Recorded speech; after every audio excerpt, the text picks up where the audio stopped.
الشيطان الرجيم بسم الله الرحمن الرحيم اهدنا الصراط المستقيم صراط الذين أنعمت عليهم غير المغضوب عليهم ولا الضالين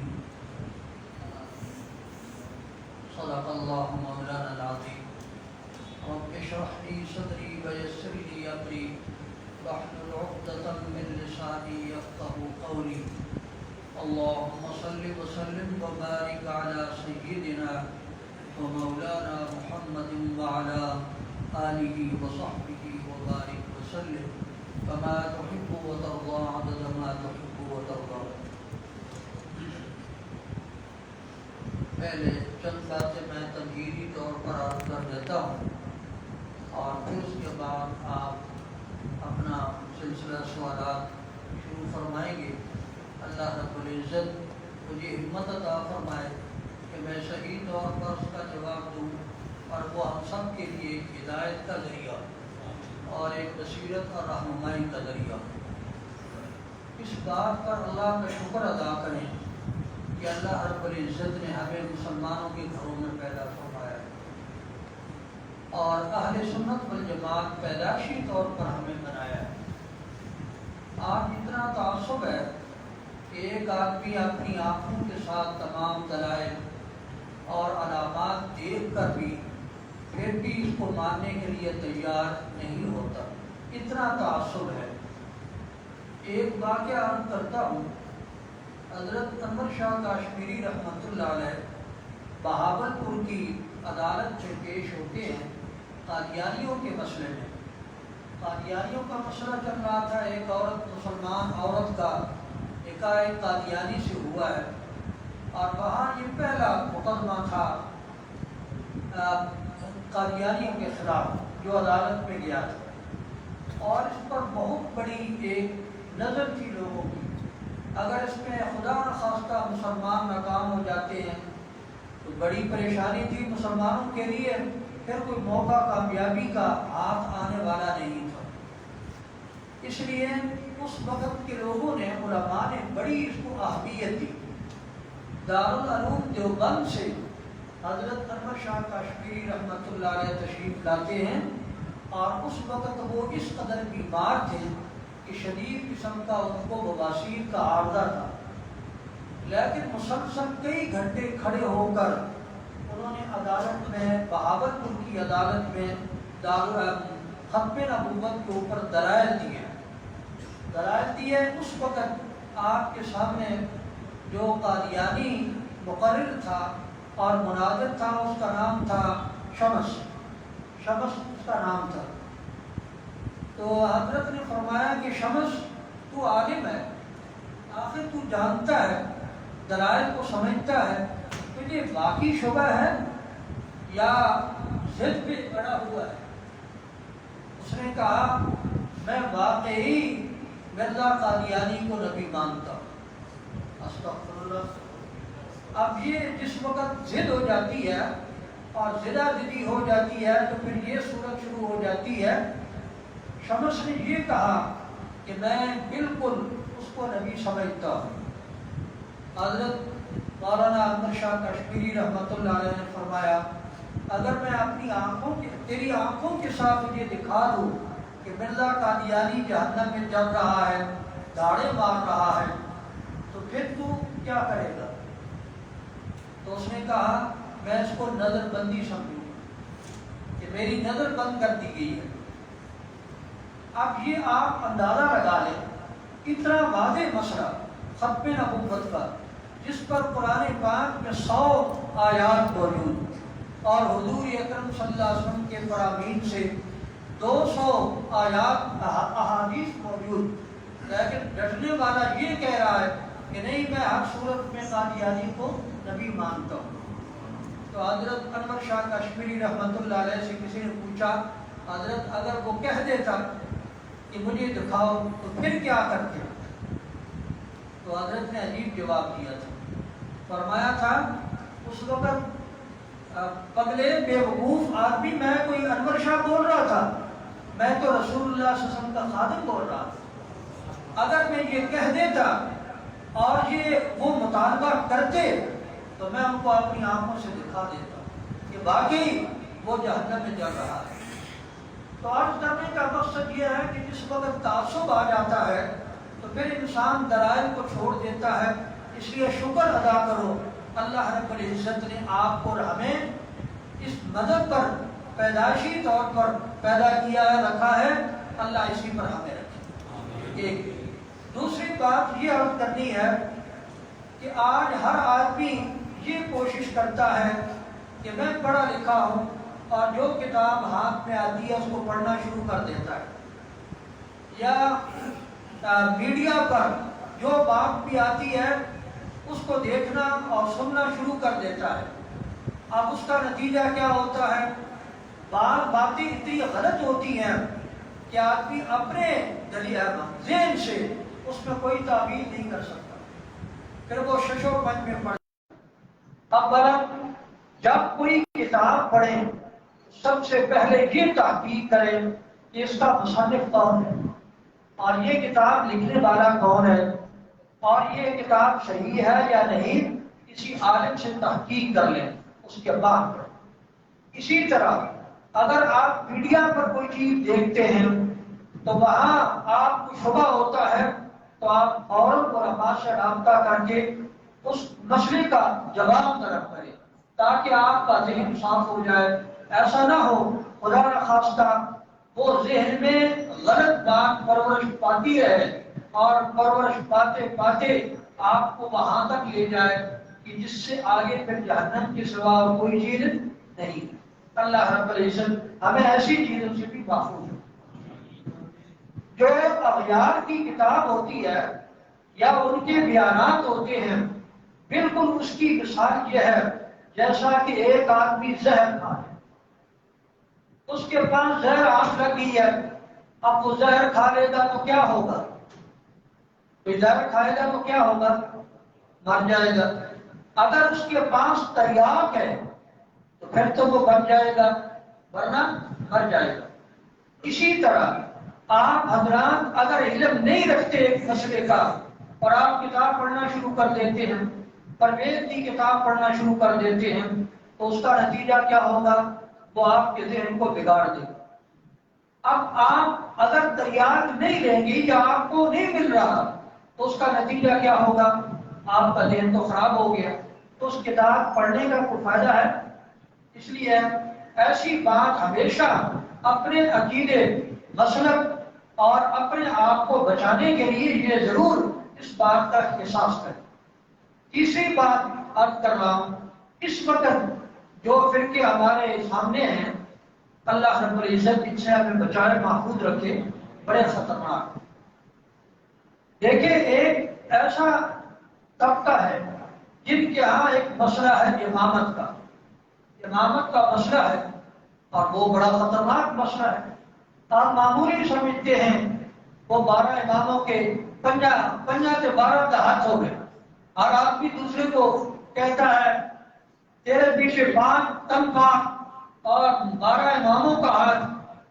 یہ 12 امام آپ نے سمجھا ہے کیا؟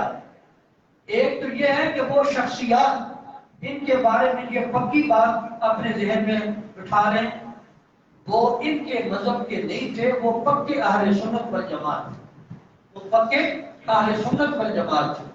اور حضرت شاہ ولی اللہ محدث دہلوی رحمۃ اللہ علیہ نے لکھا ہے حضرت علی، حضرت حسن، حضرت حسین رضی اللہ عنہما، یہ تو کیا ہے؟ صحابی، ان میں تو کلام نہیں ہو سکتا۔ محدثین ہر راوی کے بارے میں چھان بین کرتے ہیں، لیکن چھان بین کرنے کے بعد جب یہ آ گیا کہ فلاں صحابی ہے تو وہ اپنی تمام تر تحقیق کو وہیں بند کر دیتے، کہتے ہیں اب تحقیق کرنے کی ضرورت نہیں، اس لیے کہ اللہ کے رسول نے ان کو اور قرآن پاک نے ان کی عدالت بیان کر لی، اور امت کا اس بات پر اتفاق ہے الصحابۃ کلھم عدول، تمام صحابہ عادل ہیں، تمام صحابہ عادل ہیں۔ اللہ رب العزت کی طرف سے ان کے اوپر حفاظت کا پردہ ہے، عصمت کا نہیں، حفاظت کا، حفاظت کا۔ اللہ ان کو گناہوں سے بچاتے۔ اب یہ عقیدہ کتنا خطرناک ہے اور باقی جتنے ہیں وہ سب کے سب حضرت شاہ ولی اللہ محدث دہلوی رحمۃ اللہ علیہ نے فرمایا وہ سارے اقطاب کے درجے میں تھے۔ اقطاب اولیاء کا ایک بہت بڑا مقام ہے، جو آدمی ان کی مخالفت کرتا ہے تو اس کا نتیجہ یہ ہوتا ہے کہ وہ ہدایت سے فارغ ہو جاتا ہے۔ اب یہ مسئلہ اتنا خطرناک ہے، وہ کہتے ہیں اتنا اہم ہے، جو شخص اس کو نہیں مانتا وہ دار اسلام سے خارج ہے۔ ٹھیک ہے، دار اسلام سے خارج ہے۔ اب انہوں نے یہ دیکھا اب اتنا اہم مسئلہ جس کو نہ مانے دار اسلام سے خارج، تو پھر صحابہ کرام نے تو اس کو نہیں مانا تھا، ان کے ہاں تو امامت کا مسئلہ کوئی نہیں تھا، تو انہوں نے کہا استغفر اللہ، وہ سارے صحابہ کافر ہو گئے، سارے صحابہ کی تکفیر کر دی کہ انہوں نے امامت کو نہیں مانا۔ پھر یہ کہا اتنا اہم مسئلہ کہ جو دین کا کی بنیاد اور اس کی وجہ سے صحابہ اکرام کو کافر کہا جا رہا ہے، تو قرآن پاک میں تو اس کا ذکر ہی کوئی نہیں ہے۔ انہوں نے کہا یہ کوئی اصلی قرآن ہے؟ یہ تو تعریف شدہ قرآن پاک ہے، یہ قرآن تبدیل ہو گیا، اصل قرآن نہیں، تو قرآن سے بھی فارغ۔ اچھا، اب اس کے بعد یہ دیکھا صحابہ اکرام کے بارے میں بھی استغفر اللہ یہ بات کہہ دی، قرآن پاک کے بارے میں بھی کہہ دی۔ اب یہ ہے کہ حضرت علی رضی اللہ تعالیٰ عنہ اگر امامت کا مسئلہ تھا اور اتنا اہم مسئلہ تھا تو پھر حضرت علی نے خلفاء کی بیعت کیوں کی ہے؟ انہوں نے کہا وہ تو تقیہ کرتے رہے۔ تقیہ کا مطلب یہ ہے کہ آدمی ساری زندگی اپنا ایمان چھپائے اور کفر ظاہر کرتا ہے، ٹھیک ہے۔ پھر انہوں نے یہ کہا، اب یہ بھی ایک کفریہ عقیدہ ہے یا نہیں؟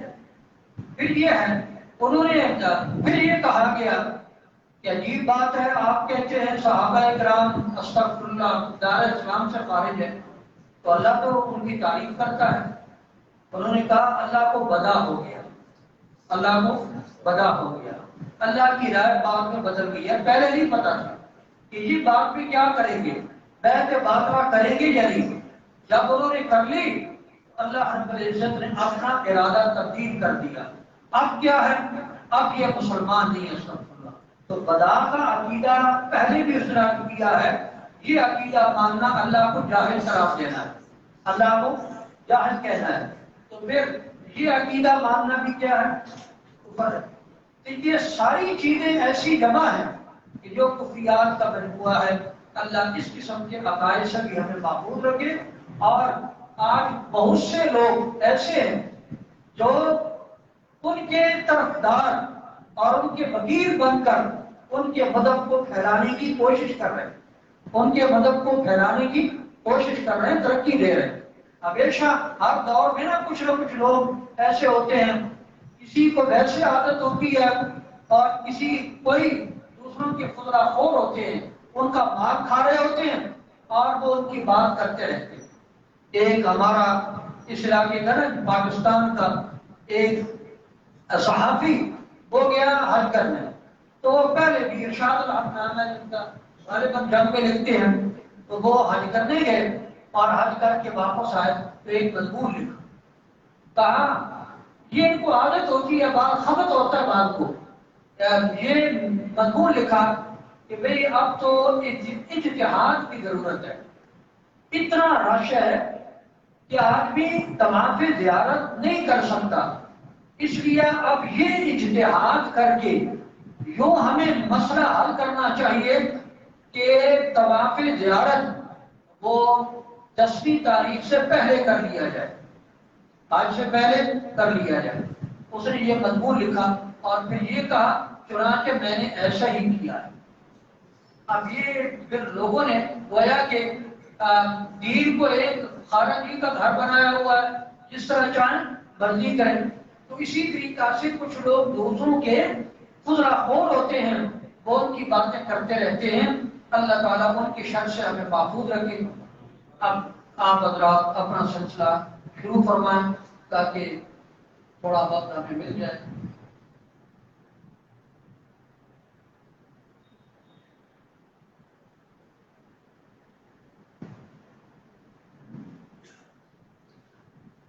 یہ فرماتے ہیں کہ مرزا جیلوی اور شیعہ کہہ رہے ہیں حضرت عمر کی شہادت یکم محرم کو نہیں 26 ذوالحجہ کو ہے.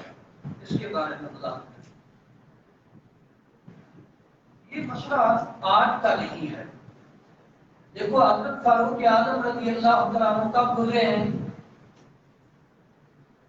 حضور اکرم صلی اللہ علیہ وسلم کے زمانے میں نا آپ کی وفات 24 ہجری کو ہوتی ہے، تو بہت پرانا مسئلہ ہے.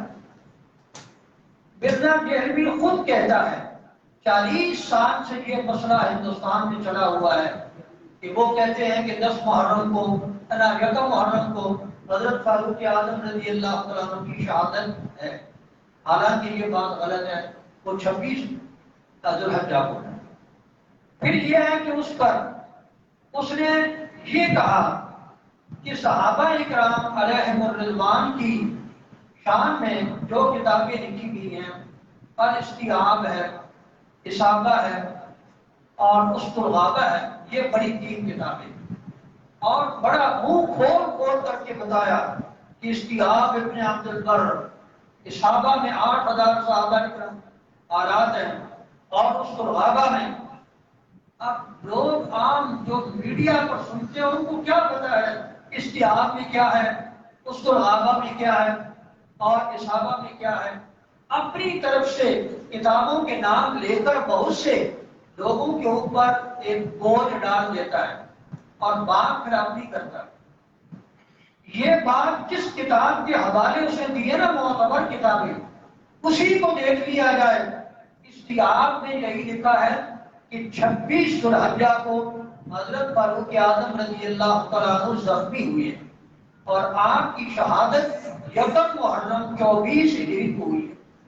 اب اس کی اپنی کتاب جس کا وہ حوالہ دے رہا ہے اس میں کیا ذکر ہے؟ اس میں تو یکم محرم کی شہادت کا ذکر ہے. ایک کتاب میں صرف اس بات کا ذکر ہی نہیں ہے، اور تیسری کتاب میں بھی یہی ذکر ہے کہ حضرت فاروق اعظم 26 ذوالحجہ کو آپ کی زخمی ہوئے ہیں اور یکم محرم کو آپ کی وفات. اس کے علاوہ علامہ ابن کثیر رحمۃ اللہ علیہ بڑے محقق قسم کے مورخ ہیں، مدرس کا اپنا محدث بھی ہیں، مفسر بھی ہیں اور مورخ بھی ہیں. ان کی کتاب ابن کثیر، تاریخ ابن کثیر ہے اور اس کا پہلا نام البدایہ والنہایہ. اس کے اندر بھی انہوں نے یہی قول ذکر کیا ہے کہ حضرت فاروق اعظم 26 ہجری کو 26 ذوالحجہ کو آپ زخمی ہوئے ہیں اور پھر اس کے بعد یکم محرم کو آپ کی وفات ہوئی اور حضور اکرم صلی اللہ علیہ وسلم کے روضہ مقدسہ میں دفن ہوئے. اب یہ مسئلہ تو پہلی تاریخوں سے آ گئے. آج اگر اس کو اٹھا کر اب یہ تاثر یہ دینا چاہتا ہے کہ گویا حضرت حسین رضی اللہ تعالیٰ کی شہادت 10 محرم کو ہوئی ہے، تو اب یہ انہوں نے یہ مسئلہ اٹھا کر کے حضرت حسین کا مقام کرنا چاہا. عجیب بات ہے، اپنی طرف سے تقاضا بنا کر اور باتیں بنا کر اس قسم کی باتیں کرتا ہے جس کی کوئی حقیقت نہیں ہے. حضرت فاروق اعظم کا اپنا مقام ہے، حضرت حسین رضی اللہ تعالیٰ کا اپنا مقام ہے. ہم کسی کے مقام کو کم نہیں کرتے، آپ جو حقیقت ہے کوئی بیان کر رہے ہیں.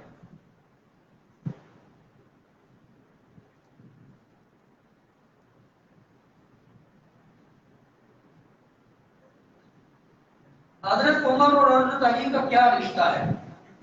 پہلا رشتہ تو یہ ہے کہ دونوں قریشی ہیں. ہاشمی تو چھوٹا خاندان ہے نا، تو ہاشمی اور علی یہ الگ چھوٹے جو خاندان ہوتے ہیں وہ ہے. لیکن بڑا قبیلہ کیا ہے؟ قریش. قریش میں دونوں حضرات شریک ہیں. پھر حضرت علی بنو ہاشم ہے اور حضرت علی رضی اللہ بنو ہاشم حضرت فاروق اعظم بنو علی سے تعلق رکھتے ہیں.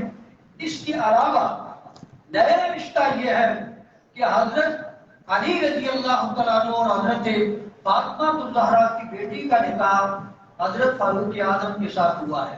تو گویا حضرت فاروق اعظم داماد ہوئے اور حضرت علی رضی اللہ تعالیٰ عنہ سسر.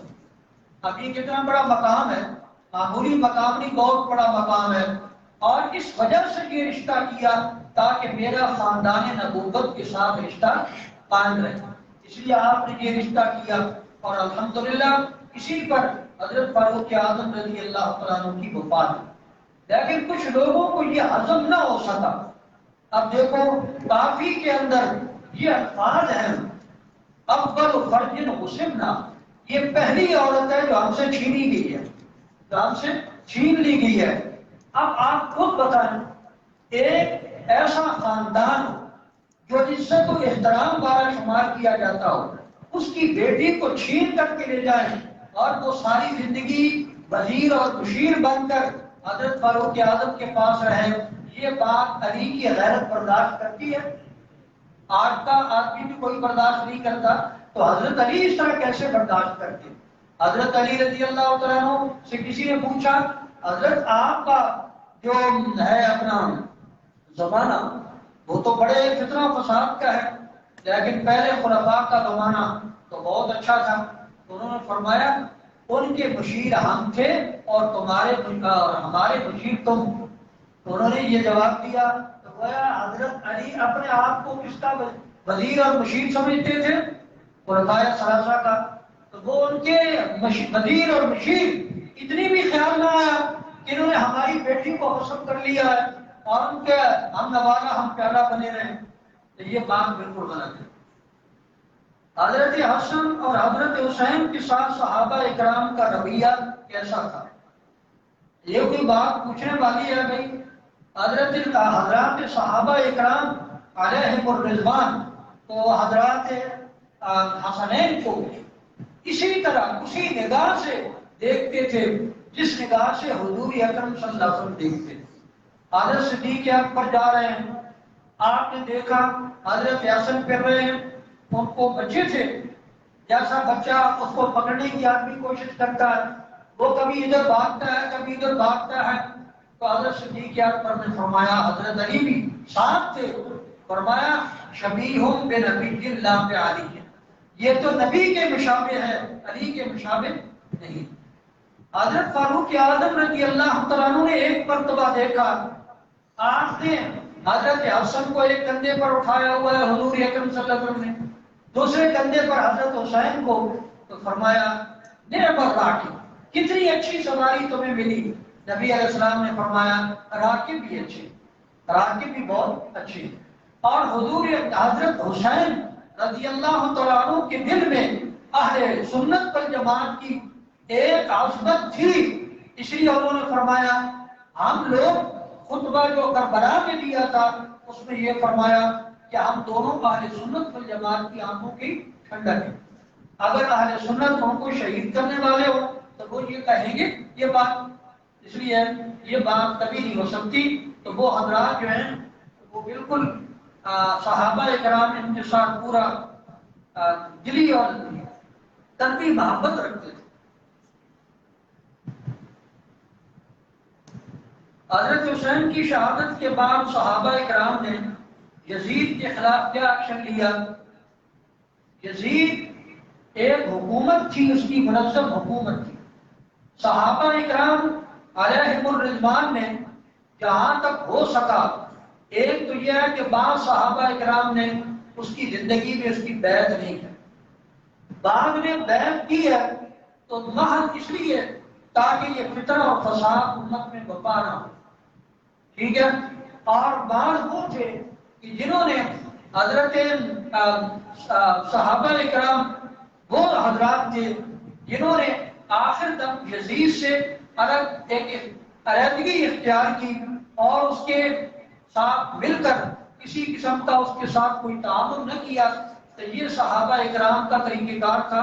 صحابہ اکرام کی تعداد بھی اس وقت کم ہو گئی تھی، لیکن یہ ہے کہ صحابہ اکرام نے اس کے ساتھ بھی ایسا تعاون پورا نہیں کیا اور حضرات اس سے نفرت رکھتے تھے۔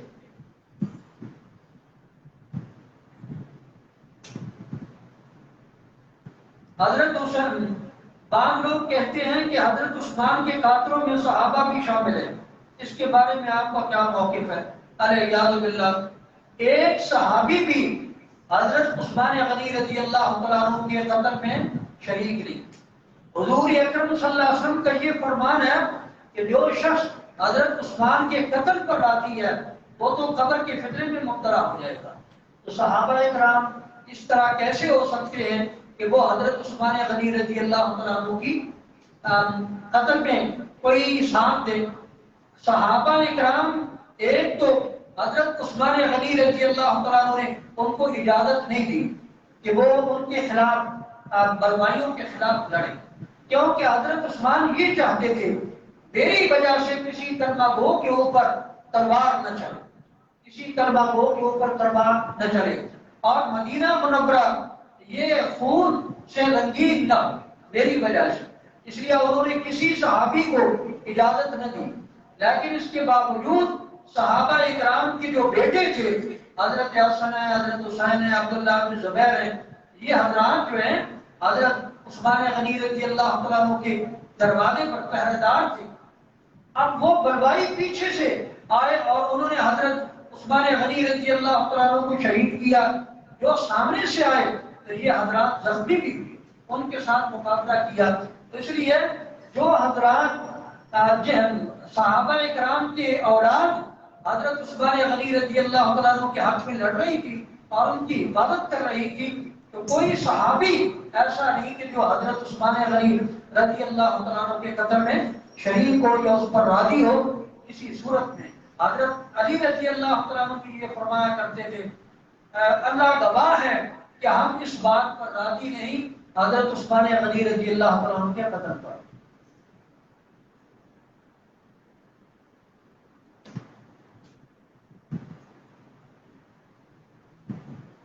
آپ کو باطل کا مارکا کربلا میں ایک دو صحابہ کے علاوہ باقی ہزاروں صحابہ کیوں شریک ہوئے؟ دیکھو بھائی مسئلہ یہ ہے کہ حضرت حسین رضی اللہ تعالیٰ عنہ کی یہ انفرادی رائے تھی کہ وہ کوفہ میں تشریف لے جائیں. صحابہ اکرام ان کو روکتے رہے، صحابہ اکرام ان کو روکتے رہے. مدینہ منورہ سے وہ ہجرت کر کے مکہ مکرمہ آئے اور وہاں آنے کا مقصد یہ تھا کہ میں پناہ گزین ہو جاؤں، پناہ گزین ہو جاؤں. مکہ مکرمہ میں کوئی کسی کے ساتھ چھیڑتا نہیں ہے تو وہاں میں امن میں رہوں گا. لیکن جس وقت کوفیوں کی طرف سے یہ مطالبات ہوئے کہ آپ ہمارے پاس آئیں تو حضرت حسین رضی اللہ تعالیٰ عنہ نے یہ فیصلہ کر لیا کہ میں اپنا کوفہ چلا جاؤں. کوفہ کیوں جاؤں؟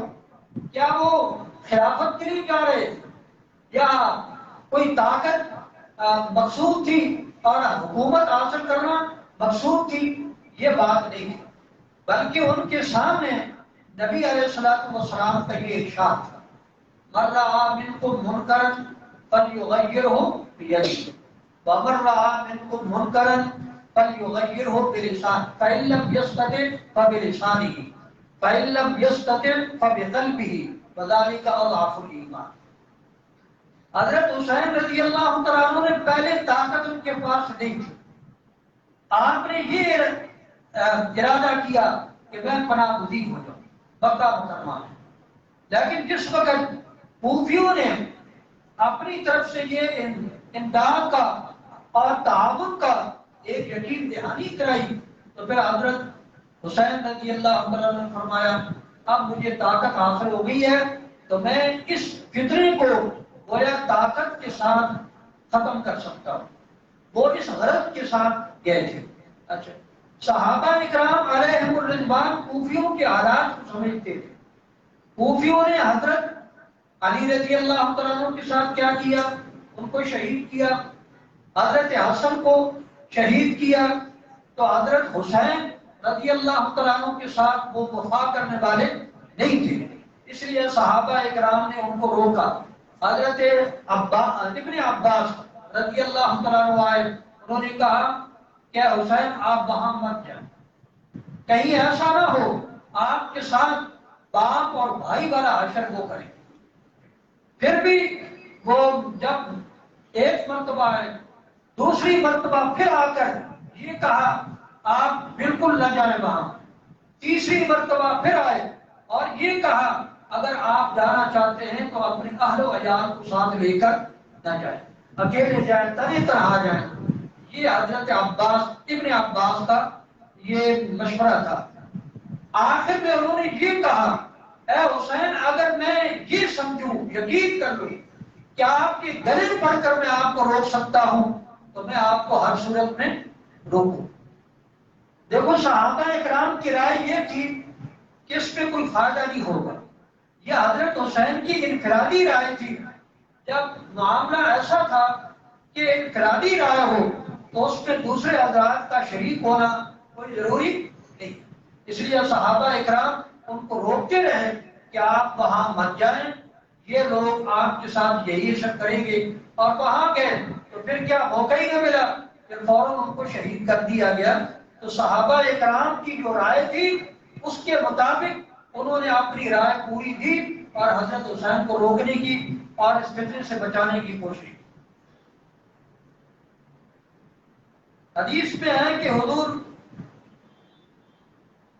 ابو بکر کے زمانے میں 3 طرح کے ایک ہوتی تھی، بعد میں ایک کیسے ہوئی؟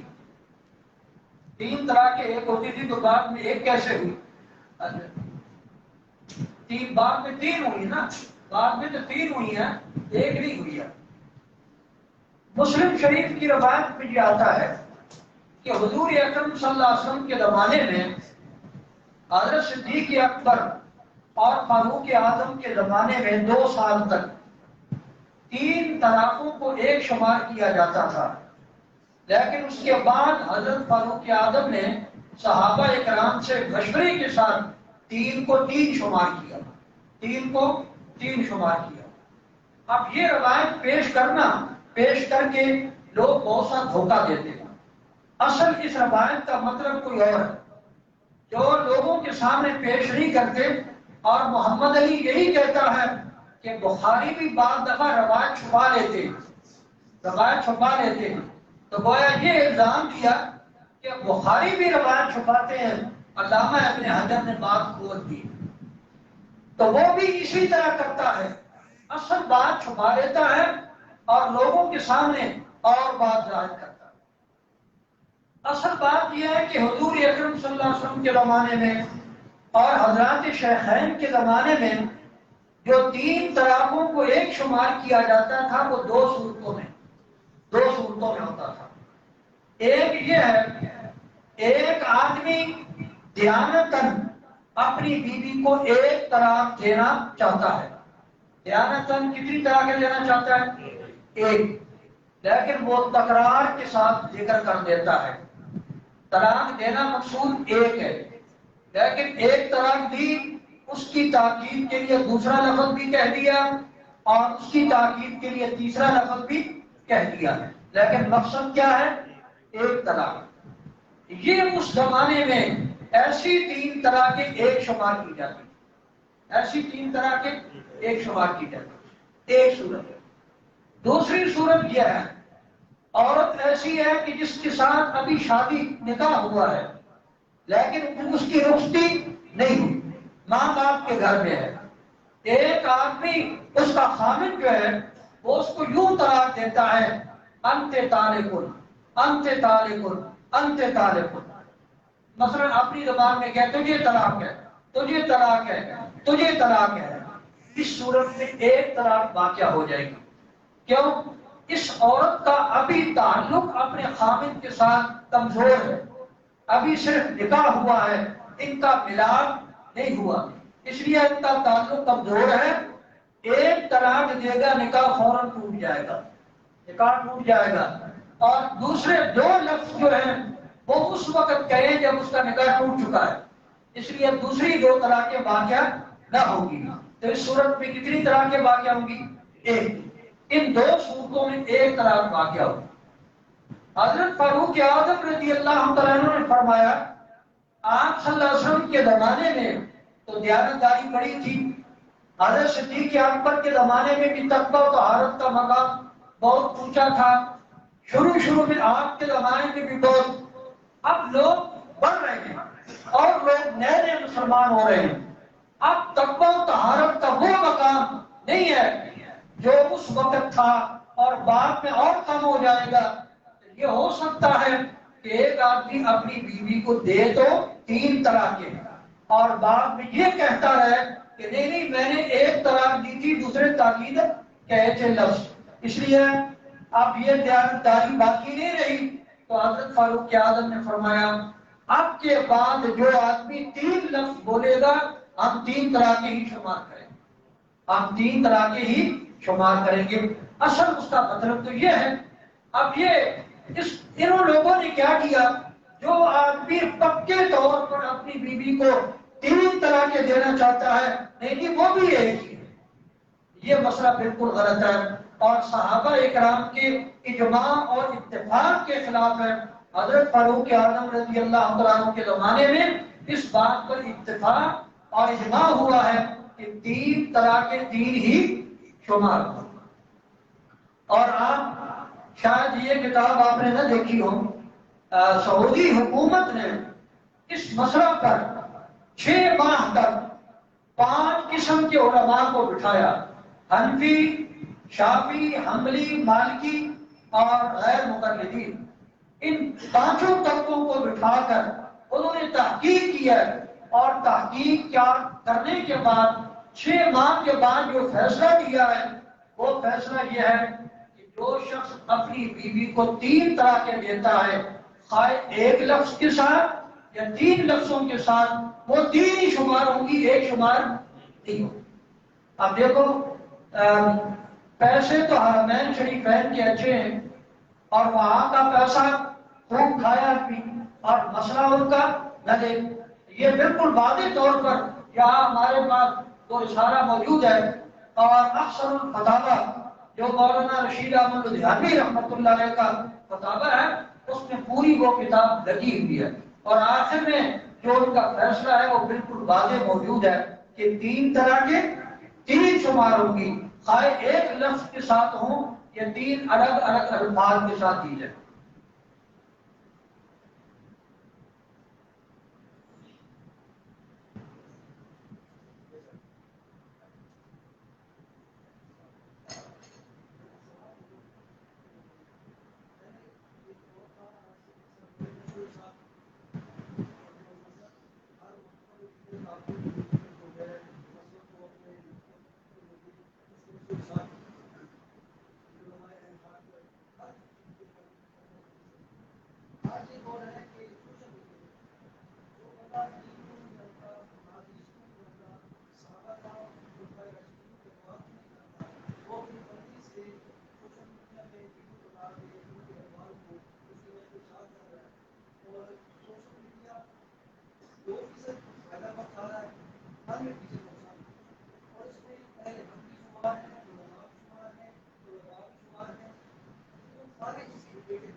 صدقہ تو یہی ہے کہ جس طریقہ سے برائی پھیلائی جا رہی ہے اسی طریقہ سے اس کا روک تھام ہو۔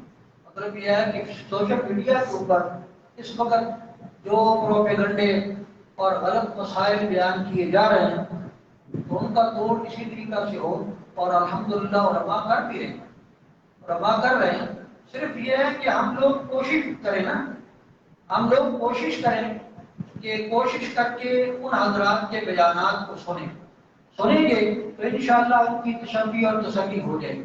آج اکثر یہ ہوتا ہے جن کا ذہن خراب ہوتا ہے وہ محمد علی کو ہی سنیں گے، ظاہر ہے وہ تو اسی کو سنیں گے۔ اب یہ کہیں گے جی سوشل میڈیا پر ذریعہ ہے، اب اس کا توڑ کیا ہے وہ انہوں نے سنا ہی نہیں، اور پھر یہ کہتے پھریں گے کہ جی حدیث میں تو یہ آتا ہے۔ آج ایک اور خرابی بھی ہے جس کو دور کرنے کی ضرورت ہے کہ بھائی آپ کے سامنے ایک آدمی کہتا ہے کہ بخاری میں رفع ذہن کا ذکر ہے، بخاری میں رفع ذہن کا ذکر ہے۔ اچھا جی کدھر ہے جی؟ کھول کر کے دکھائی بخاری، اب اس میں یہ لکھا ہے کہ حضور نے رفع ذہن کی ہے، بھائی اس پر تو جھگڑا ہی کوئی نہیں ہے، آپ نے رفع ذہن کی ہے، ہم بھی مانتے ہیں آپ نے کی ہے، لیکن یہ کہاں کی ذکر ہے بخاری میں کہ مرتے دم تک حضور نے رفع ذہن کی ہے؟ اب ایک روایت اس نے دیکھ لی ہے، اپنا مذہب اس کو پتہ ہی نہیں، تو وہ کہے گا میں نے تو بخاری میں دیکھ لیا رفع یدین ہے، لہذا میں تو رفع یدین کروں گا۔ پہلے اپنا مذہب تو سیکھو نا، پہلے اپنا مذہب علماء سے سیکھو، پھر اس کے بعد اب دوسرے کوئی اگر کوئی دیکھیں گے تو آپ کو انشاءاللہ کوئی شبہ نہ ہو۔ آج کمزوری یہ ہے کہ ہم لوگ اپنا مذہب سیکھتے نہیں ہیں، اور اس میں ہمارے پاس الحمدللہ دلائل ہے۔ ایک طرف حضرت عبداللہ بن عمر جو اس وقت بچے تھے ان کی روایت، وائل بن حجر جو 20 دن نبی علیہ السلام کے پاس رہے ان کی روایت ہے، اور دوسری طرف 23 سال آپ کے پاس رہنے والا عبداللہ بن مسعود ہے اس کی روایت ہے۔ آپ کس کو ترجیح دیں گے؟ 23 سال والے کو یا 20 دن والے کو؟ اب جھگڑا یہی ہے، اب اس بات کو لوگ سمجھتے نہیں ہیں۔ حضرت عبداللہ بن مسعود سفر حضر میں حضور کے ساتھ ہوتے تھے، وہ یہ بیان کرتے ہیں کہ میں نے حضور اکرم صلی اللہ علیہ وسلم کو دیکھا، آپ نے ایک مقام پر رفع یدین کیا، باقی کہیں بھی رفع یدین نہیں کیا۔ اس لیے ضرورت اس بات کی ہے آپ اپنا مذہب بھی سیکھنے کی کوشش کریں۔ اہل بیت سے مراد کون کون حضرات ہیں؟ من کنت مولا فعلی المولا کا کیا مطلب؟ اہل بیت کا لفظ پرانی اصطلاح میں تو ازواج مطہرات کے لیے بولا گیا ہے، ازواج مطہرات کے لیے بولا گیا ہے، اور کسی کے لیے اہل بیت کا لفظ نہیں بولا گیا۔ مثلا 21واں پارہ ہے، بالکل آخری رکوع آپ شروع کریں، یا ایھا النبی قل لازواجک، اب اے نبی اپنی بیویوں کو کہہ دو۔ اب یہاں کس کا ذکر ہے؟ بیویوں کا۔ من یقنت منکن للہ ورسولہ، جو تم میں سے اللہ کی اطاعت کریں گی، نبی کی تابعداری کریں گی، تو نؤتھا اجرھا مرتین، اللہ آپ کو ڈبل اجر دے گا، ڈبل اجر دے گا۔ یہاں کس کا ذکر ہے؟ ازواج مطہرات کا۔ آگے تیسری آیت، قرن فی بیوتکن یا نساء النبی لستن کاحد من النساء، اے نبی کی بیویوں تم دوسرے لوگوں جیسی نہیں، باقی عورتوں کی طرح نہیں، تمہاری شان بہت بلند ہے۔ اس کے بعد کی آیت کیا ہے؟ قرن فی بیوتکن، اپنے گھروں میں ٹھہری رہو۔ جس طرح جاہلیت کے زمانے میں لوگ باہر نکلتے تھے اس طرح مت باہر نکلو۔ اب اس کے بعد یہ آیت آتی ہے، انما یرید اللہ لیذھب عنکم الرجس اہل البیت، اللہ یہ ارادہ رکھتے ہیں کہ اے اہل بیت تم سے رجس اور گندگی کو لے جائیں، دور کر دیں۔ اچھا یہ آیت پھر اس کے بعد وَاذْكُرْنَ مَا يُتْلَىٰ فِي بُيُوتِكُنَّ، اے نبی کی بیویوں اس چیز کو یاد کرو جو تمہارے گھروں میں پڑھی جاتی ہے۔ اس کے بعد کی یہ آیت ہے۔ اب بعد میں بھی ذکر کس کا؟ ازواج مطہرات کا۔ پہلے پورا رکوع اس میں کس کا ذکر؟ ازواج مطہرات کا۔ درمیان میں اہل بیت کا لفظ آیا ہے، اب اس سے ازواج مطہرات مراد نہیں ہوگی تو کون مراد ہوگی؟ کیا خیال ہے؟ ازواج مطہرات کے علاوہ اہل بیت کا لفظ یہاں کسی کے لیے نہیں بولا گیا۔ اور اس کے علاوہ 12ویں پارے میں حضرت سارہ رضی اللہ تعالی عنہا کے لیے اللہ تعالیٰ نے فرمایا اتعجبین من امر اللہ رحمت اللہ وبرکاتہ علیکم اہل البیت، یہاں کس کو کہا؟ حضرت سارہ کو اہل البیت۔ تو قرآن پاک میں تو اہل البیت کا لفظ بولا گیا کس پر؟ بیویوں پر، ازواج مطہرات پر، اس لیے اولاً اس کا مصداق کون ہے؟ ازواج مطہرات۔ اب گھر والی جس طرح بیوی ہوتی، پہلے گھر والی بیوی ہوتی بنتی ہے، پھر اس کے واسطے کے ساتھ اولاد آتی ہے، وہ بھی گھر والے ہوتے ہیں۔ نبی علیہ السلام ہاں بتا جب بچیوں کی شادی ہو جاتی ہے تو وہ الگ گھر میں شمار کی جاتی ہے۔ نبی علیہ السلام نے اپنے اور نواسوں کو ایک مرتبہ اور مقام دینے کے لیے تشریف لائے، آپ کے اوپر کمری تھی، ایک چادر تھی، آپ نے حضرت فاطمہ الزہرا کو بلایا، حضرت حسن کو بلایا، حضرت حسین کو بلایا، حضرت علی کو بلایا، اور بلا کر اس کے اوپر چادر ڈالی اور فرمایا اللہم ہؤلاء اہل بیتی، اے اللہ یہ بھی میرے اہل بیت، وہ قرآن پاک کی روح سے تو اہل بیت کون ہیں؟ ازواج مطہرات۔ اس حدیث کی روح سے اور نبی علیہ السلام کی دعا کی روح سے یہ حضرات بھی اہل بیت میں شامل ہو گئے ہیں۔ تو آپ قرآن والی اہل بیت کو بھی مانتے ہیں اور حدیث والے اہل بیت کو بھی مانتے ہیں۔ ہم تو یہ کہتے ہیں وہ بھی اہل بیت ہے، یہ بھی اہل بیت ہے، لیکن ان کو اہل بیت شمار کر کے ازواج مطہرات کو اہل بیت سے نکالنا یہ سراسر غلطی اور ظلم ہے، زیادتی ہے۔ یہ بات کسی صورت میں ٹھیک نہیں۔ من کنت مولا فعلی المولا۔ نبی علیہ السلام حجۃ الوداع سے واپس تشریف لے جا رہے تھے۔ ایک راستے میں جگہ آئی جس کا نام غدیر خم تھا۔ وہاں سے یمن کا علاقہ، یمن کا راستہ الگ ہوتا تھا۔ حضرت علی یمن سے آئے تھے، ان کے ساتھ وہاں کچھ صحابہ اکرام کا کسی مسئلے میں اختلاف ہوا جس میں حضرت علی رضی اللہ تعالیٰ عنہ کی رائے صحیح تھی۔ نبی علیہ السلام نے اس وقت یہ فرمایا تھا من کنت مولا فعلی المولا اللہم بارک من والاہ وعاد من عاداہ۔ بات کے الفاظ کا ذرا مفہوم سمجھ لیں۔ اللہم بارک، اے اللہ تو اس کے ساتھ محبت رکھ جو ان کے ساتھ محبت رکھتا ہے، اور اس کے ساتھ دشمنی رکھ جو ان کے ساتھ دشمنی رکھتا ہے۔ بعد میں دوستی اور دشمنی کا مضمون جو ذکر ہے، اس سے یہ واضح معلوم ہوتا ہے کہ من کنت مولا ہو کا معنی یہ ہے کہ اللہ جس کا من کنت مولا، جس کا میں محبوب ہوں، اس کا علی بھی محبوب ہے۔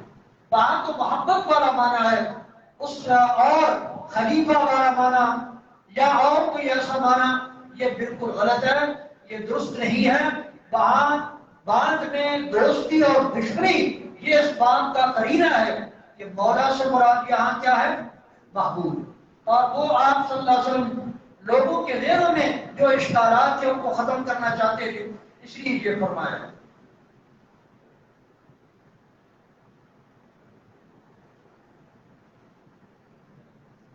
کیا بی بی فاطمہ حضرت ابوبکر صدیق رضی اللہ عنہ سے ناراض ہوئی تھی اور اس کی کیا وجہ تھی؟ ہمیں تو کہیں نہیں ملا کہ وہ ناراض تھی۔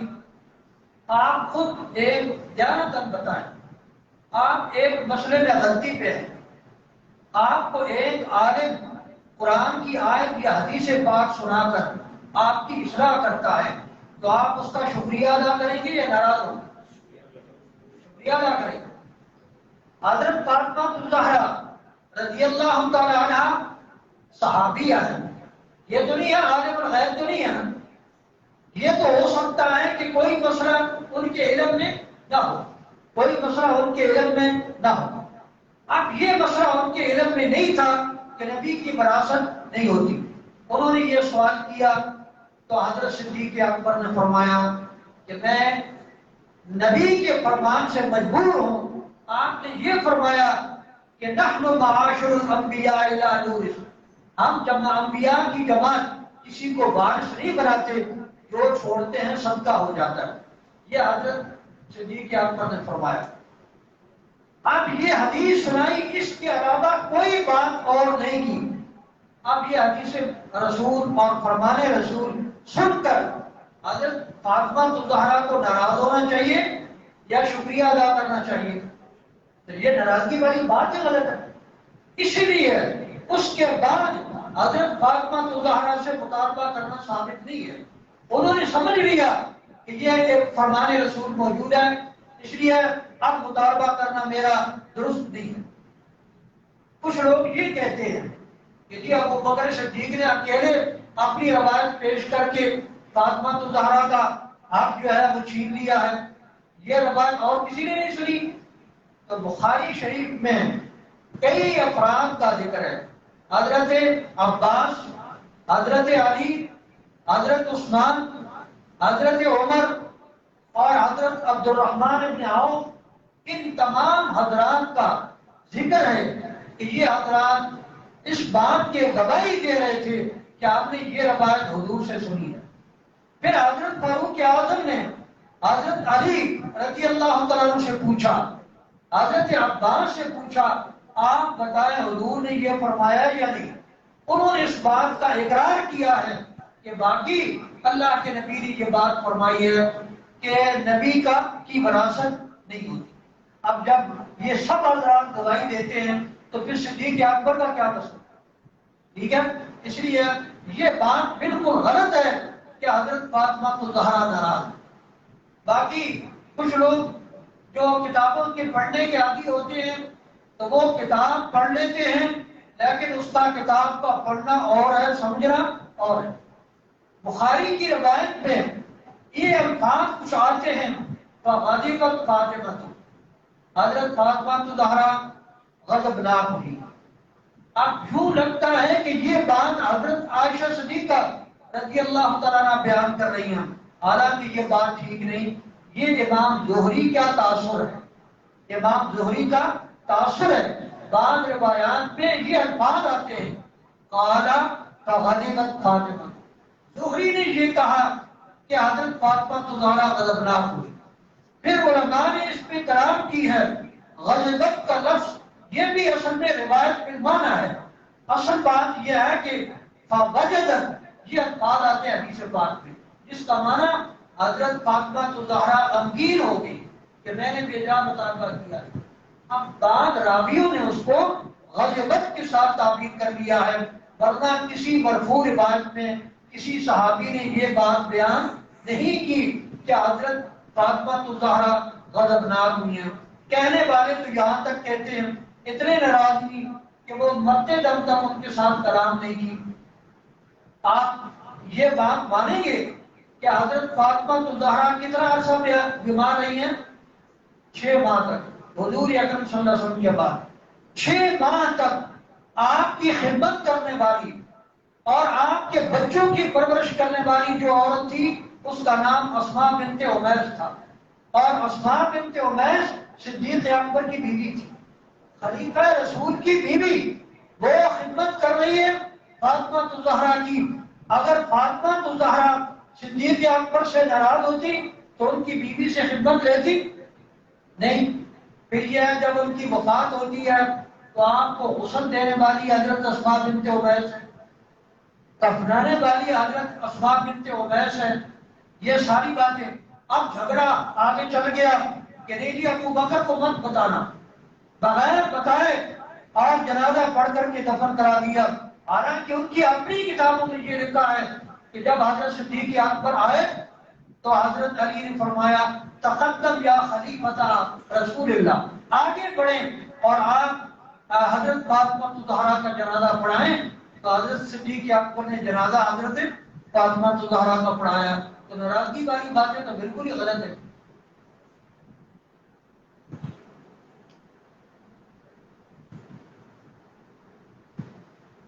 حضرت علی رضی اللہ عنہ کی حضرت فاطمہ زہرا کے ساتھ شادی مبارک ہوئی تو اخراجات کس نے اٹھائے اور کون کون تقریب نکاح میں شریک تھا؟ اخراجات حضرت عثمان غنی رضی اللہ تعالیٰ عنہ نے اٹھائے۔ حضرت علی رضی اللہ تعالیٰ عنہ کے پاس آپ نے پوچھا علی تمہارے پاس کچھ ہے؟ انہوں نے کہا کہ میرے پاس تو زرہ کے علاوہ کچھ نہیں ہے۔ آپ نے فرمایا یہ زرہ لے جاؤ اور بیچ کر پیسے لاؤ۔ وہ زرہ لے کر حضرت عثمان غنی رضی اللہ تعالیٰ عنہ کے پاس جاتے ہیں۔ حضرت عثمان غنی رضی اللہ تعالیٰ عنہ نے وہ زرہ خریدی اور پیسے حضرت علی رضی اللہ تعالیٰ عنہ کے حوالے کیا۔ جب حضرت علی جانے لگے تو فرمایا علی یہ زرہ بھی آپ کی ہوگا، زرہ بھی دے دی پیسے بھی دے دے۔ وہ سارے پیسے وہی حضرت فاطمہ زہرا کی شادی میں خرچ ہوئے ہیں۔ اب وہ خرچ اٹھانے والا کون ہے؟ حضرت عثمان غنی رضی اللہ تعالیٰ۔ پھر نبی علیہ السلام نے جلال الوجود کی روایات میں یہ ہے کہ حضور اکرم صلی اللہ علیہ وسلم نے صدیق اکبر کو فرمایا، ساتھ حضرت بلال کو اور چند صحابہ اکرام اور کو بھیجا، فرمایا جاؤ جا کر کے حضرت فاطمہ زہرا کا جہیز خرید کر کے لاؤ۔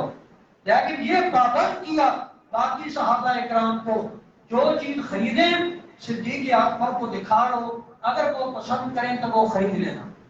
تو جہیز کس نے خریدا؟ صدیق اکبر نے خریدا، صحابہ کرام ساتھ تھے۔ اب تقریبی نکاح ہوئی تو حضرت صدیق اکبر وہاں موجود، حضرت فاروق اعظم موجود، حضرت عثمان موجود، اور چند انصار صحابہ کرام موجود تھے، ان کی موجودگی میں نکاح ہوا اور یہ سارے حضرات گواہ تھے۔ اب بتائیں یہ مخالف تھے حضرت فاطمہ الزہرا کے رضی اللہ تعالیٰ عنہ کی؟ تو یہ باتیں صرف یہ ہے کہ لوگوں کا ذہن خراب کرنے کے لیے یہ باتیں کی جاتی ہیں، ورنہ اس کی کوئی حقیقت نہیں۔ حضرت فاطمہ الزہرا رضی اللہ تعالیٰ عنہ کا جو مرتبہ اور مقام ہے وہ صحابہ اکرام بالکل تسلیم کرتے تھے۔ پرویز گاندھی جو ہے اسی کے بارے میں پوچھنا چاہتے ہیں، اور وہ کیا فساد ڈال رہا ہے۔ یہ گاندھی جو ہے اصل نام اس کا شفیق احمد ہے، اور یہ نا امریکہ کے جو ایک ہوتا ہے نا ذہن ہوتا ہے لوگوں میں پھیلانے کے لیے اس کو منتخب کیا گیا تاکہ لوگ امریکی بنیں، اس لیے مختلف انداز میں پھر اس نے دین میں مجتہد بن کر مسائل بیان کرنے شروع کیے۔ اب یہ عجیب قسم کے مسائل قادیانیوں کو نہیں، ہم کسی کو کافر نہیں کہتے، ٹھیک ہے؟ اب ہم کسی کو کافر نہیں کہتے، گاندھی صاحب کہتے ہیں بھائی جس کو قرآن کہتا ہے کافر اس کو تم کافر نہیں کہتے؟ نہیں جی، ہم کسی کو کافر، ہمیں کوئی حق نہیں، جو اپنے آپ کو مسلمان کہتا ہے تو ہم اس کو کافر نہیں کہہ سکتے۔ محمد علی کہتا ہے میں نہ وہابی ہوں نہ بابی ہوں، میں کیا ہوں؟ اسلامی ہوں، میں اسلامی ہوں۔ لیکن صبح سے لے کر شام تک گاندھی جو ہے اس کی تعریفیں کرتا ہے۔ اس کا مطلب یہ ہے کہ یہ اس کا بابا ہے یا نہیں؟ یہ تو بابا ہے اس کا، یہ اسی کی باتیں صبح و شام کرتا ہے۔ تو یہ شخص جو ہے گاندھی یہ منکر حدیث ہے، یہ حدیث کا انکار کرنے والا ہے، اور اس کے علاوہ بہت سے فتنہ اور فساد اس نے بپا کر رکھے ہیں۔ اس شخص سے اور اس کی تحریروں سے اپنے آپ کو بچاؤ۔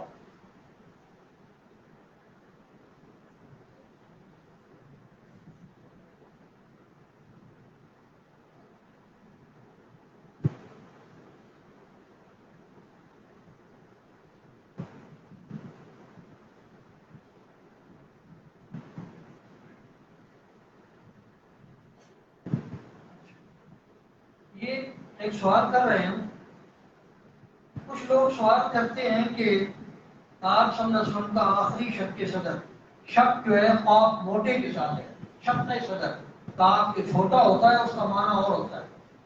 شب صدر ہوا معراج کے موقع پر، تب آپ کا دل آب زمزم سے دھویا گیا، اور آب زمزم حضرت اسماعیل علیہ السلام کے پاؤں زمین پر لگنے سے کی وجہ سے ہے۔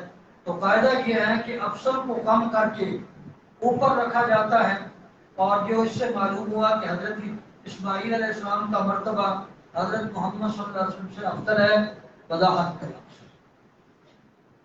بات یہ ہے کہ شق صدر اس کا معنی یہ ہوتا ہے کہ سینہ چاک کر کے حضور اکرم صلی اللہ علیہ وسلم کا قلب مبارک نکال کر اس کو دھویا گیا، اور یہ ایک مرتبہ نہیں 4 مرتبہ ہوا۔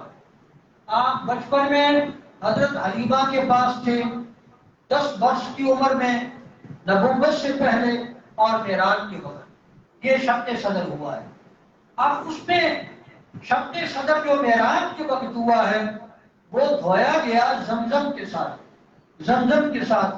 اس سے معلوم ہوتا ہے کہ زمزم کا پانی جنت کے پانی سے بھی افضل ہے، جنت کے پانی سے بھی افضل ہے، کیونکہ فرشتوں نے طبق اور تھان جنت سے لایا تھا، اس میں ایمان اور حکمت بھری ہوئی تھی، وہ آپ کے سینہ مبارک میں، قلب مبارک میں بھر دی گئی، لیکن پانی وہاں سے نہیں لایا، پانی زمزم استعمال کیا ہے۔ اس سے معلوم ہوتا ہے کہ زمزم کا پانی جنت کے پانی سے افضل ہے۔ اب کہنے والے یہ کہتے ہیں کہ حضرت اسماعیل علیہ السلام کی ایڑی سے یہ پانی نکلا ہے، پانی نکلا ہے، تو اس کا مطلب تو یہ ہے کہ زمزہ حضرت اسماعیل علیہ السلام کو فضیلت ہے اور حضور اکرم صلی اللہ علیہ وسلم کا مرتبہ اور مقام کم ہے. تو بھائی ایک بات تو یہ ہے، ایک بات مسئلہ اتفاقی ہوتا ہے جس پر ساری امت کا اتفاق کرا رہا ہے کہ حضور اکرم صلی اللہ علیہ وسلم کا مقام اور مرتبہ سب سے بڑھ کر ہے.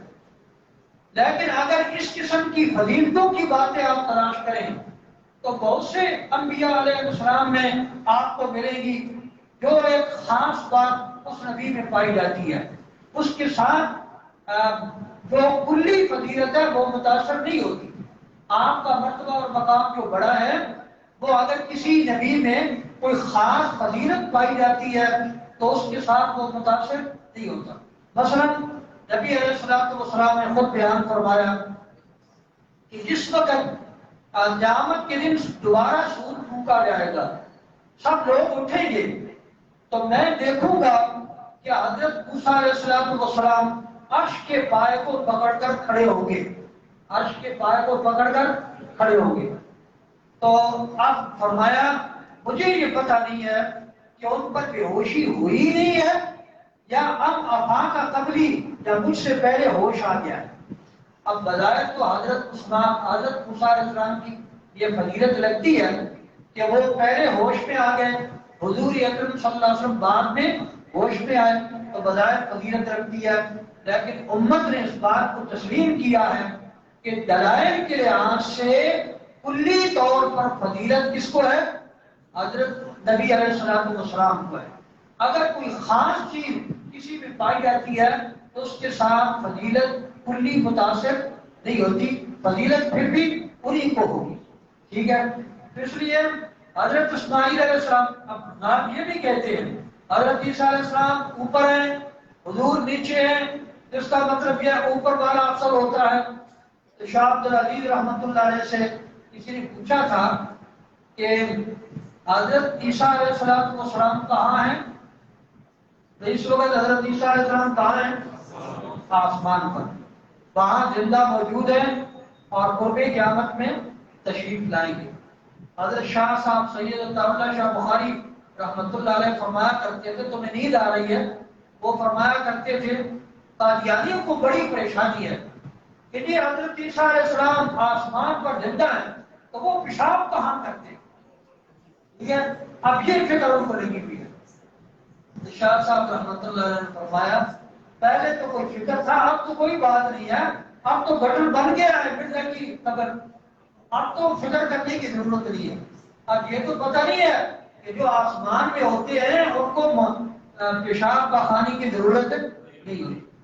تو شاہ عبدالعزیز رحمۃ اللہ علیہ سے پوچھا کہ حضرت عیسیٰ علیہ السلام کہاں ہیں؟ اوپر، اور نبی علیہ السلام کہاں ہیں؟ نیچے. اب مرزا کہتا ہے تم کہتے ہو جہاں حضور مدفون ہے وہاں حضور اکرم صلی اللہ علیہ وسلم کی جس میں اطہر کے ساتھ جو مٹی لگی ہوئی ہے، جو بندی کہتے ہیں کہ اس کا مقام عرش سے بھی افضل ہے، تعالیٰ سے بھی افضل ہے، کرسی سے بھی افضل ہے. یہ اللہ کی توہین ہے. عجیب بات ہے بھائی، عرش جو ہے اللہ اس پہ بیٹھتے ہیں؟ اللہ اس پہ بیٹھتے ہیں؟ کوئی نہیں. کعبہ میں رہتے ہیں اللہ؟ تو توحید اللہ کی کس طرح ہے؟ توحید اللہ کی کیسے بن سکتی ہے؟ اس لیے یہ خواہ ایک ہویے بنا کر لوگوں کے سامنے پیش کرتے ہیں. اور یہ مسئلہ صرف دیوبندیوں نے نہیں کہا، دیوبندیوں سے پہلے جتنے بھی حنفی، شافعی، حنبلی، مالکی اور محدثین گزرے سب نے یہ مسئلہ بیان کیا ہے کہ نبی علیہ السلام کا مرتبہ اور مقام، جو آپ کے ساتھ بھٹی لگی ہوئی ہے اس کا مرتبہ مقام کعبہ سے اور کرسی سے اور عرش سے افضل ہے. اور حضرت عبداللہ بن عمر رضی اللہ تعالیٰ عنہ نے بیت اللہ شریف کو دیکھ کر فرمایا اے کعبہ تیرا بہت بڑا مقام ہے، لیکن مسلمان کا جو دل ہے اس کا مرتبہ تجھ سے بھی زیادہ ہے. اب دیکھو خود حدیث پاک میں اللہ نبی علیہ السلام اس آدمی کے دل کو کیا کہہ رہے ہیں؟ اس کو افضل کہہ رہے ہیں. تو اگر حضور اکرم صلی اللہ علیہ وسلم کے بارے میں افضلیت مانی جائے تو یہ کس طرح اللہ کی توحید نکلتی ہے؟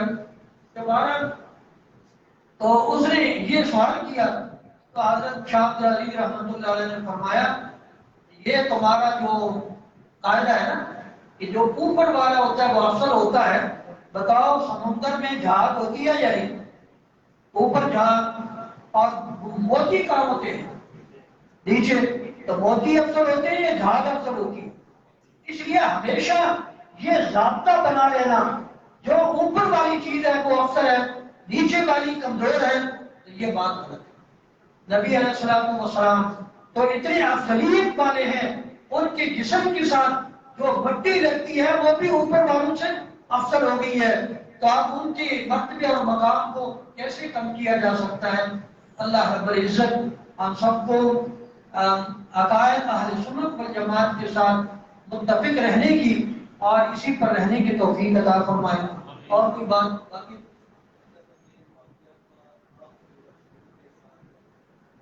حضرت امیر معاویہ رضی اللہ تعالیٰ عنہ کا قریشی ہونے کے ساتھ تو رشتہ ہے ایک. دوسرا، حضرت نبی علیہ السلام والسلام کا چوتھے دادا ہے محمد صلی اللہ علیہ وسلم بن عبداللہ بن عبد المطلب بن ہاشم بن عبد مناف. عبد مناف میں دونوں کا جو ہے رشتہ، یعنی چوتھے دادا میں دونوں کا رشتہ حضور اکرم صلی اللہ علیہ وسلم کا بھی اور حضرت امیر معاویہ رضی اللہ تعالیٰ عنہ کا دونوں کا سلسلہ نسب جمع ہو جاتا ہے. عبد مناف کی اولاد میں یہ دونوں حضرات، یہ تو پرانا رشتہ ہے. اس کے علاوہ حضرت امیر معاویہ رضی اللہ تعالیٰ عنہ کی بہن حضور اکرم صلی اللہ علیہ وسلم کے نکاح میں ابو سفیان کی بیٹی حضرت امیر معاویہ رضی اللہ تعالیٰ عنہ کی بہن نبی علیہ الصلوۃ والسلام کی زوجہ ہے اور امہات المومنین ہے، اور اس لحاظ سے حضرت امیر معاویہ تمام مومنین کے خالو، تمام مومنین کے ماموں ہیں. اس لیے یہ رشتہ اللہ نے ان کو نصیب کیا ہے.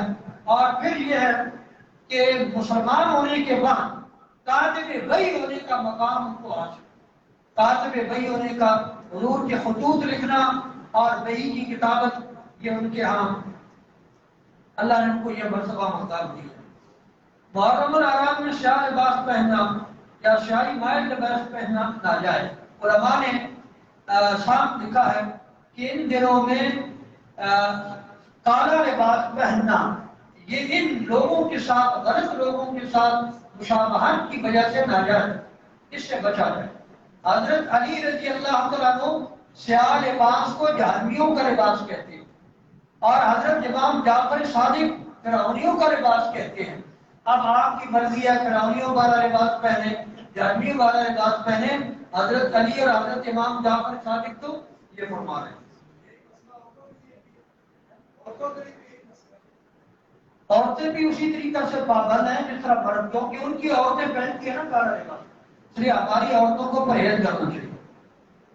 حضرت عائشہ اور حضرت حفصہ کا حضور اکرم صلی اللہ علیہ وسلم سے نکاح حضرت ابو بکر اور حضرت عمر کی خلافت کی لالچ میں کرایا ہے. کیا یہ درست ہے؟ استغفر اللہ، یہ بات بالکل غلط ہے، اس کی کوئی حقیقت نہیں ہے. یہ جو نکاح ہے یہ نبی علیہ الصلوۃ والسلام کے فرمانے پر، یہ رشتہ پوچھنے پر یہ نکاح ہوا ہے. دیکھو اگر صدیق اکبر اور فاروق اعظم خود پیشکش کرتے پھر تو یہ بات ہوتی. یہاں تو رشتہ حضور خود پوچھواتے، اور خولہ بنت حکیم ایک عورت ہے نبی علیہ السلام والسلام کی خدمت میں حضرت صدیق اکبر کے پاس آتی ہیں اور آ کر پوچھتی ہیں کہ نبی علیہ السلام عائشہ کا رشتہ چاہتے ہیں. تو حضرت صدیق اکبر رضی اللہ تعالیٰ عنہ نے فرمایا میں نے مطعم بن عدی کو ان کے بیٹے جبیر کے لیے عائشہ کا رشتہ دیا ہوا ہے، میں ان سے پوچھ لیتا ہوں، میں ان سے پوچھ لیتا ہوں.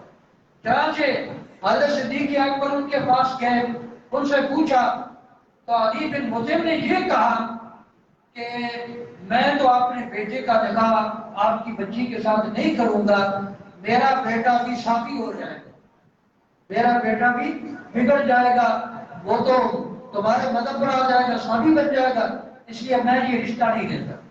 حضرت صدیق اکبر نے مطعم بن عدی سے پوچھا آپ کی رائے بھی یہی ہے؟ انہوں نے کہا کہ ٹھیک، اب رشتہ ختم ہو گیا. تو آپ نے خولا کو آ کے یہ فرمایا نبی علیہ الصلوۃ والسلام کو میں نے رشتہ دے دیا، جس وقت وہ چاہیں نکاح کر لیں. اب دیکھو یہ رشتہ خود حضور اکرم صلی اللہ علیہ وسلم نے مانگا ہے یا نہیں مانگا ہے؟ یہ زوقانی میں واضح طور پر یہ لکھا ہے. ٹھیک ہے، یہ موجود ہے. اور اس کے علاوہ حضرت حفصہ رضی اللہ تعالیٰ عنہ کے بارے میں سیرت مصطفیٰ کے اندر یہ روایت پہلے والی بھی ہے اور یہ دوسری روایت بھی آتی ہے کہ حضرت حفصہ رضی اللہ تعالیٰ عنہ جب بیوہ ہو گئی حضرت عبداللہ بن حنیف سے، وہ غزوہ احد کے بعد ان کی وفات ہو گئی تو آپ یہ بیوہ ہو گئی. تو آپ نے حضرت صدیق اکبر کو یہ کہا کہ آپ حفصہ سے نکاح کر لیں. انہوں نے خاموشی اختیار کی. پھر حضرت عثمان کو کہا، انہوں نے بھی خاموشی اختیار کی. تو حضرت فاروق اعظم کے دل میں تھوڑی سی ناگواری پیدا ہوئی. تو یہ چند دن ہوئے کہ نبی علیہ السلام نے پیغام نکال دیا حضرت حفصہ کا اور حضرت حفصہ کے ساتھ آپ نے نکاح کر. بعد میں صدیق اکبر نے فاروق اعظم کو فرمایا میرے سامنے حضور کا یہ ارادہ آپ نے اس کا اظہار فرمایا تھا، اس لیے میں نے اس وقت خاموشی اختیار کی. تو اب یہ رشتہ حضور نے خود مانگا ہے یا نہیں؟ تو پھر یہ بات کہنا کہ یہ خلافت کی دعوت میں ایسا کیا گیا ہے یہ بات غلط ہے. یہ اللہ رب العزت نے ان حضرات کو اعزاز دیا ہے کہ حضور اکرم صلی اللہ علیہ وسلم کے یہ سسر بنے ہیں.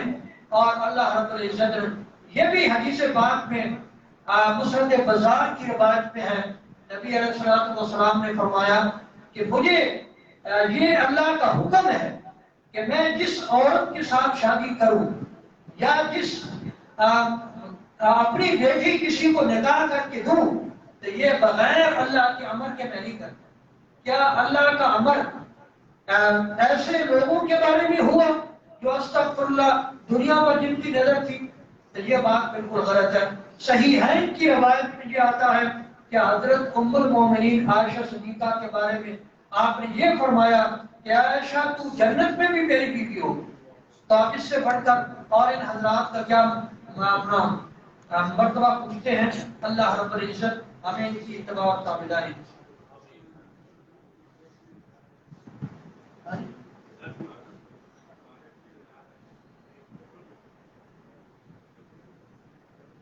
دس محرم کو خاص طور پر یہ جو عمل ہوتا ہے نا جا کر کے قبروں پر مٹی ڈالنا، یہ شریعت کی طرف سے کوئی حکم نہیں ہے. اس کا انتظام نہ کیا جائے. جو شریعت کی طرف سے کوئی حکم نہ ہو لوگوں میں رسم بن جائے تو پھر اس کا انتظام اس کی پابندی نہ کی جائے. آگے پیچھے کم جا کر کے یہ کام کر لیا جائے تاکہ اس بدعت میں لوگ شریک ہم لوگ بھی شریک نہ ہوں. اس سے اجتناب کیا جائے. تو یہ آگے پیچھے بھی ہو سکتا ہے کہ 10 محرم کو یا محرم کے دنوں میں کوئی ضروری نہیں ہے. اس سے اجتناب کیا جائے. یہ جو سید لفظ ہے یہ سید جو لفظ ہے یہ کن کے ساتھ مخصوص ہے یا کن کو کہا جاتا ہے؟ تھوڑا سا اس کی وضاحت. دیکھو سید جو ہے نا ایک تو ہوتا ہے جس طرح ہم حضرت کہتے ہیں، ایک تو اس طرح ادب یہ لفظ استعمال ہوتا ہے. اب اس طرح عرب میں ہر شخص کو سید کہتے ہیں، ٹھیک ہے. لیکن ایک خاص طور پر جو خاندان کی نسبت ہے اور ان کا ایک لقب ہے تو وہ خاص طور پر لقب ہے جو حضور اکرم صلی اللہ علیہ وسلم کی اولاد انہیں کے لیے سید کا لقب بولا جاتا ہے. تو وہ اس لحاظ سے نسبی لحاظ سے ان حضرات کی خصوصیت ہے. اعزاز اور کے لیے اگر سید کا لفظ عربی میں جس طرح بولتے ہیں تو اس میں وہ الگ بات ہے. لیکن حضرت بعض حضرات یہ کہتے ہیں نا کہ یہ سید اولاد ہے، یہ سید اولاد ہے. لیکن مسئلہ یہ ہے نا کہ سید جیسے حضرت حسین رضی اللہ تعالیٰ عنہ، حضرت حسن رضی اللہ تعالیٰ، حضرت علی، یعنی کہ جو ان کے یہ ان سے جو آگے جیسے حضرت وہ بھی آگے جو ہے نا حضرت حسن اور حضرت حسین کی جو اولاد یعنی حضرت فاطمہ الزہرا رضی اللہ تعالیٰ عنہ کے جو بیٹے ہیں ان کی جو آگے اولاد چلی ہے، اور حضرت علی اور حضرت فاطمہ الزہرا کے دونوں کے جو بیٹے، بعض وہ ہیں جو حضرت علی رضی اللہ تعالیٰ عنہ کی دوسری بیویوں سے ہیں، مثلا محمد بن حنفیہ، ان کی اولاد کو سید نہیں کہا جاتا، سید خاص طور پر حضرت فاطمہ الزہرا رضی اللہ تعالیٰ عنہ کی جو مذکر اولاد ہے، یعنی جو بیٹے ہیں ان کی اولاد کو کہا جاتا ہے۔ یہ خصوصیت ہے نبی کی، باقی لوگوں کا نسب چلتا ہے بیٹوں سے، لیکن آپ کا نسب چلا ہے بیٹی سے، تو ان کی اولاد کو سید کہا جاتا ہے۔ آگے امام زین العابدین ہیں تو وہ بھی تو انہی کی اولاد ہے، لہذا وہ بھی سید ہے۔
حضرت ابو طالب کے مسئلے میں اہل سنت والجماعت کے نزدیک دو باتیں خاص طور پر مشہور ہیں۔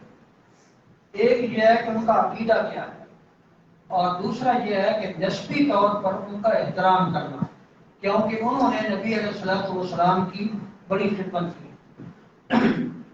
ہمارے استاد مولانا محمد قام مالک کانوی رحمۃ اللہ علیہ بخاری پڑھاتے ہوئے انہوں نے فرمایا تھا کہ حضرت ابو طالب کے بارے میں کوئی غلط لفظ نہیں کہنا، کیونکہ اس سے حضور اکرم صلی اللہ علیہ وسلم کو اذیت ہو۔ باقی رہا ان کا اسلام تو وہ مسلم شریف کی روایت میں بالکل واضح ہے۔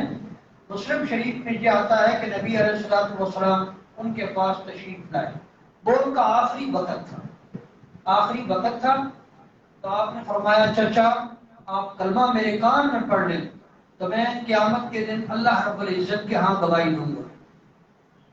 تو حضرت ابو طالب نے وہاں پاس ابو جہل بھی بیٹھا تھا، اس بدبخت نے کچھ کہنا شروع کر دیا، تو حضرت ابو طالب نے آخری وقت جو الفاظ کہے تھے وہ یہ ہے لولا ان تعیرنی قریش ویقولون انما حملہ علی ذلک الجزع لاقررت بها عینک، کہا کہ اگر مجھے یہ خوف نہ ہوتا کہ قریش مجھے آر دلائیں گے، شرم دلائیں گے کہ جہنم کے ڈر سے کلمہ پڑھ لیا ہے تو میں ضرور آپ کی آنکھیں ٹھنڈی کر دیتا، لیکن میں یہ تانا برداشت نہیں کر سکتا۔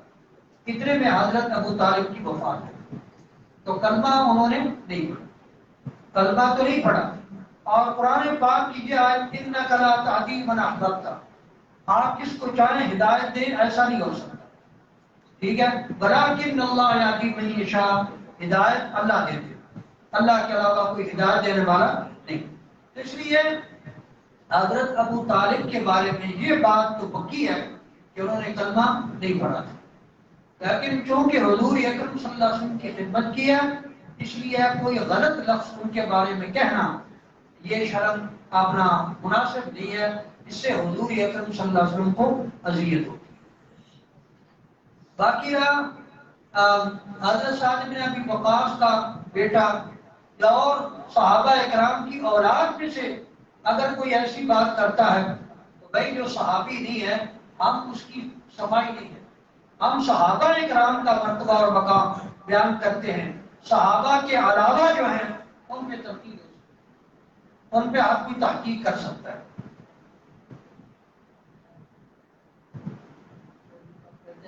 کرنا ہے. اللہ ہم سب کو اہل سنت والجماعت کے اوپر رکھے اور اسی پر ہمارا خاتمہ ہو. الحمدللہ رب العالمین.